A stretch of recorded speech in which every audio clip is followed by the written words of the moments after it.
This gospel comes from chapter 6 in the book of Luke. And there's a piece today and tomorrow that fit together in chapter 6. This is just half the story. The completion of it happens in tomorrow's gospel, so watch for that tomorrow. Jesus goes to the mountain. You know, in the Hebrew tradition, even though he's a Gentile, he honors the Hebrew tradition that God communes on the mountain. Remember chapter 5 in the Gospel of Matthew, Jesus went up on the mountain, he sat down, he began to teach his disciples. He taught them on the mountain in the Jewish gospel. Here, he goes to the mountain to commune with God. And after he has communed with God, he comes down, he chooses the 12. Now, the 12 are interesting. This is the kind of a gospel today, anyway, that doesn't tell you what you are to do, but gives you an insight into our belief. He comes down from the mountain, he chooses the 12. Now, the 12 is very important. It establishes certain things theologically. One is that he claims the authority to choose the 12, meaning it's a reflection of the 12 tribes of Israel, the people of God.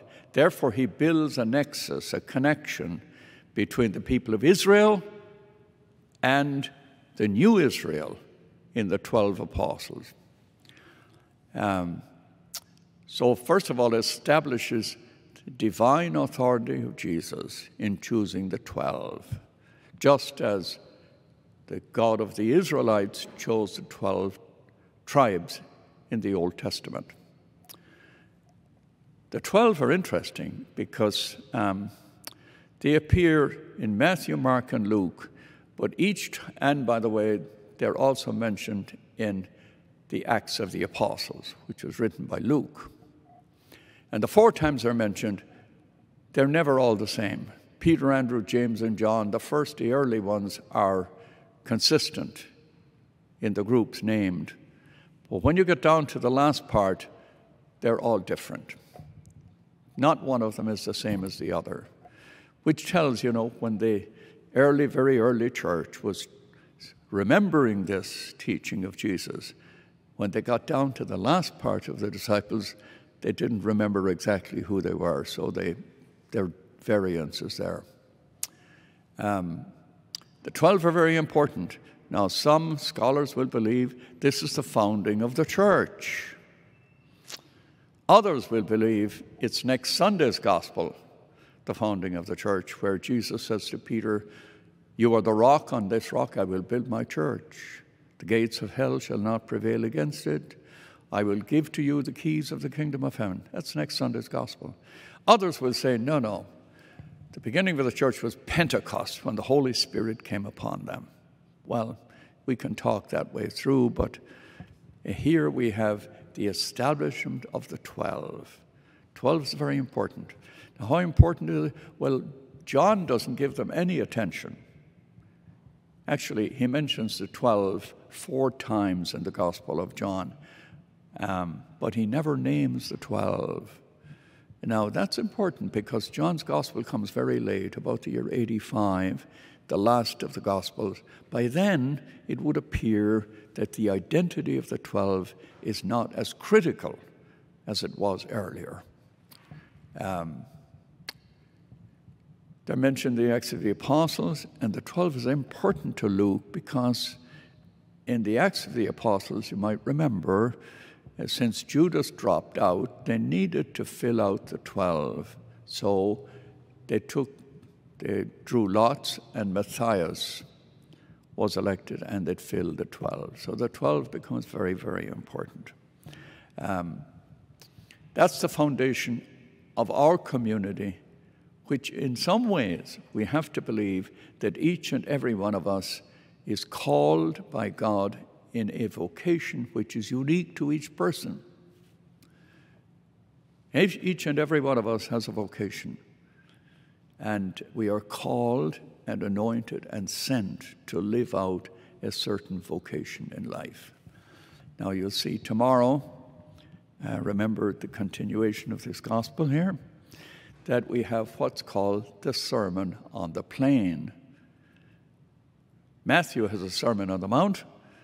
Luke, Gentile, Sermon on the Plain. So he comes down from the mountain, and now he has chosen the 12, and now he tells them how to live. And that's the Sermon on the Plain.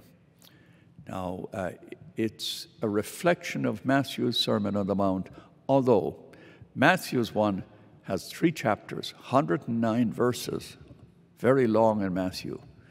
In Luke, 30 verses, very short, but a reflection. Blessed are you who are poor, blessed are the merciful. This appears in Luke, and you'll get it in tomorrow's Gospel. So what we have today is the preamble to the Sermon on the Plain, which comes up tomorrow.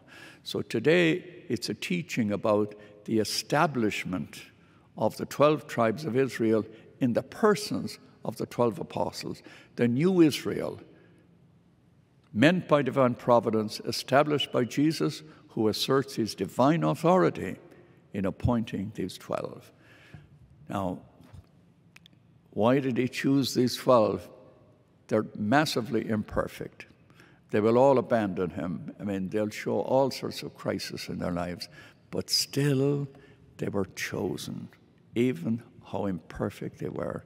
And I've often thought, they were chosen not because of their imperfections, not in spite of their imperfections, but because of their imperfections, because the power of Jesus Christ shines through our imperfections, not our perfections. Well, that's enough, but it'll set up tomorrow's Gospel. So listen to tomorrow's Gospel, the Sermon on the Plain. Blessed are you who are poor. It's quite different, actually, than Matthew. Matthew said, blessed are the poor in spirit. Luke is much more directional. He said, blessed are you who are poor. And what he's telling them is, this is the way you are to live. You are to live the manner in which I live. And to become apostles, you will have to image me in the manner in which you live. So listen to this tomorrow. That's about all you need for today to establish this section, chapter 6, in the Gospel of Luke. I hope that this explanation is helpful. I'm inclined to have great respect for the people to whom I speak, and say biblical study and understanding the Scriptures is very, very important. We pause now for a moment of prayer.